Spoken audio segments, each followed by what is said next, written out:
नमस्कार दोस्तों, एक बार आप लोगों को फिर स्वागत है। हम आज एक टॉपिक फिर लेके आए हैं जो कि प्रतियोगी छात्रों को बहुत ही परेशान करता है। जैसे कहा जाता है कि बंगाल का प्रथम गवर्नर कौन था। बंगाल का प्रथम गवर्नर कौन था, ठीक। उसके बाद पूछा जाता है बंगाल का अंतिम गवर्नर कौन था। अंतिम गवर्नर कौन था, ठीक है।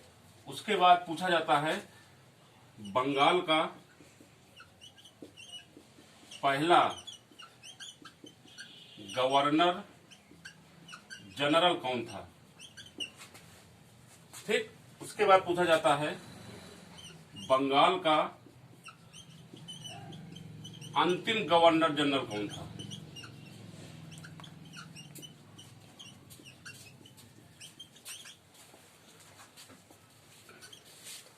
ठीक, सबसे पहले इसको हम क्लियर करते हुए चलते हैं। तो बंगाल का प्रथम गवर्नर कौन था। बंगाल का प्रथम गवर्नर था रॉबर्ट क्लाइव। क्या नाम था? रॉबर्ट क्लाइव, ठीक।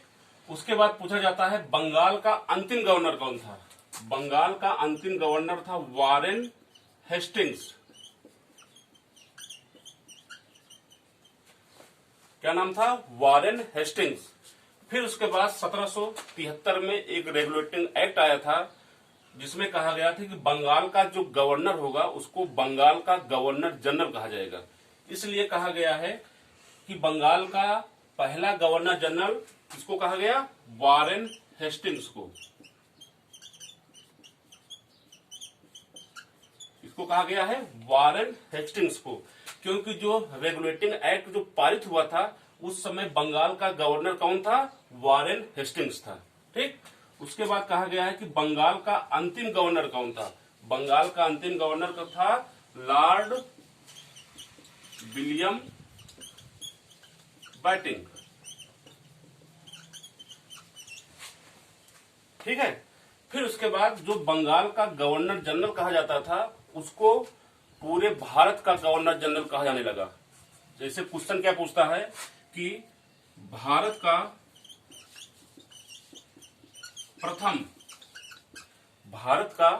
प्रथम गवर्नर जनरल कौन था, तो क्या कहेंगे? Lord William Bentinck. Lord William Bentinck, ठीक। फिर इसके बाद एक क्वेश्चन आता है कि भारत का अंतिम गवर्नर जनरल कौन था। भारत का अंतिम गवर्नर जनरल कौन था? भारत का अंतिम गवर्नर जनरल थे लॉर्ड कैनिंग।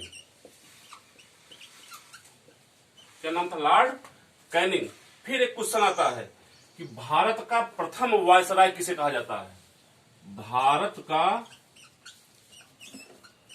प्रथम वायसराय किसे कहा गया है? लॉर्ड कैनिंग को, ठीक।